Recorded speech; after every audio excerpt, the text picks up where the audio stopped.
Welcome to Furniture Clinic. In this video we will show you how to restore a leather car interior.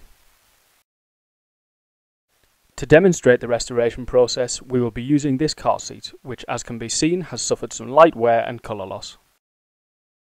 As this seat has sustained relatively minor wear with little or no structural damage to the leather, the only products needed for this restoration are the Leather Colourant Kit and the leather binder. The first step in any restoration is to properly prepare the leather, removing any sealants or coatings from the surface. In order to do this, take the abrasive pad, cotton buds and leather prep included in the colourant kit. Place the cotton buds along the centre of the abrasive pad and pour a small amount of leather prep onto the buds as shown.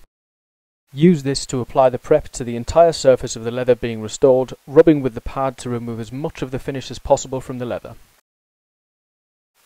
When the colour begins to transfer onto the pad, this is an indication that any finish or sealants have been removed and the leather is sufficiently prepped. It is very important at this stage that you pay extra attention to any creases or folds in the leather, removing as much of the finish as possible. If you are recolouring vinyl, simply add the leather prep to a cotton cloth and wipe the area down, as abrasive pads may cause damage. Please note that the extent of the colour being removed by the leather prep will vary with the age and condition of the leather. Once the area being restored has been sufficiently prepped, it is important to clean it to remove any residual contaminants or dirt. For this we use the alcohol cleaner and the cotton cloth included in the colourant kit. Simply add the alcohol cleaner to the cloth as shown and wipe the area down thoroughly, again making sure that the whole area, including creases and folds, are treated. After cleaning, take the leather binder, add a small amount to a sponge and apply to the entire area. This soaks into the fibres, binding them together and strengthening the leather.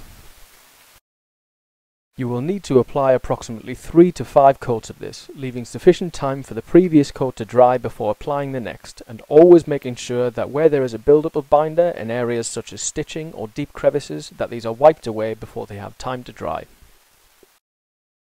Once the binder has been given sufficient time to dry, the next stage is the application of the first coat of leather colourant. For the first coat, simply apply a small amount to a sponge and rub onto the leather in a circular motion. Applying the first coat in this manner ensures that the colourant penetrates into any creases or valleys in the grain. Apply the colourant to the entire area and allow to dry. After the first coat, the leather is ready to be coloured using the airbrush provided in the colourant kit.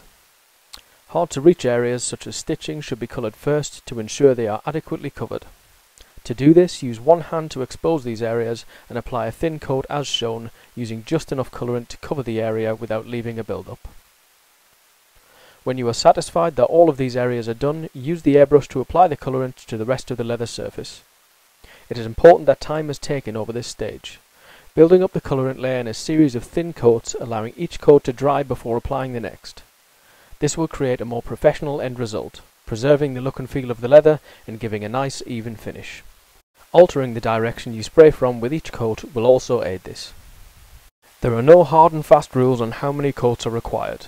You should simply use enough to completely cover the surface of the leather. In this example, 3 coats were adequate to cover the entire seat. Once the leather colourant has been applied, the final step is to seal the colourant and provide the required finish. Using the airbrush, apply 2 coats of the glossy super seal, even if you are going for a matte or satin look, as this forms the basis for a stronger, more robust finish. When the super seal has been applied and allowed to dry, you can apply the remaining matte, satin or gloss finish again using 2 coats to give the desired effect. To complete this example, we use the stylish satin finish. As can be seen in these images, by following these steps and using the right products, a worn, tired looking leather interior can be transformed to look as good as new.